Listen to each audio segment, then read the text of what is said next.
Hi అండి, ఈరోజు మనం ఆలు కుర్మా ఎలా చేయాలో నేర్చుకుందాము. ఈ ఆలు కుర్మా రైస్లోకి, చపాతీలోకి, పూరీలకు కూడా చాలా బాగుంటుంది. అదేవిధంగా 5 మీడియం సైజ్ పొటాటోస్ తీసుకొని వాటిని ఇలా బాయిల్ చేసేసిన తర్వాత, కూల్ అయిన తర్వాత ఇలా ఒక్కొక్కటిగా పీల్ తీసేయాలి. అన్నీ పీల్ తీసేసిన తర్వాత 2 tomatoes and 4 chillies, onion cut చేసుకొని పక్కన పెట్టుకొని ఒక పెనం తీసుకొని దాంట్లోకి సరిపడా ఆయిల్ వేసేసుకొని, ఆయిల్ వేడి అయిన తర్వాత జీలకర్ర, మెంతి వేసేసుకొని మనం కట్ చేసి పక్కన పెట్టుకున్న ఆనియన్స్ అండ్ చిల్లీస్ దాంట్లోకి వేసి ఫ్రై చేసుకోవాలి. తర్వాత దాంట్లోకి టమాటోస్ యాడ్ చేసుకోవాలి.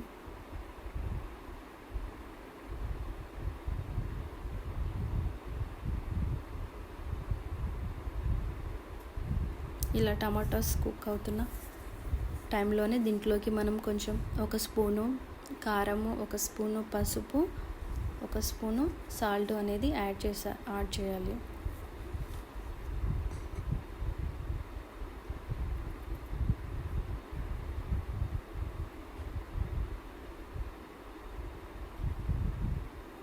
యాడ్ చేసుకొని ఇలా కలుపుకోవాలి.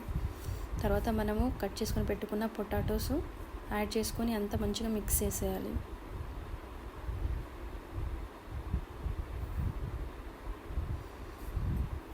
తర్వాత జింజర్ గార్లిక్ పేస్ట్ తీసుకొని దాంట్లోకి యాడ్ చేసుకోవాలి. చూడండి కలర్ ఎంత బాగుందో. తర్వాత దానికి సరిపడా ఒక గ్లాస్ వాటర్ తీసుకొని కొద్దిసేపు ఇలా బాయిల్ అవ్వనివ్వండి.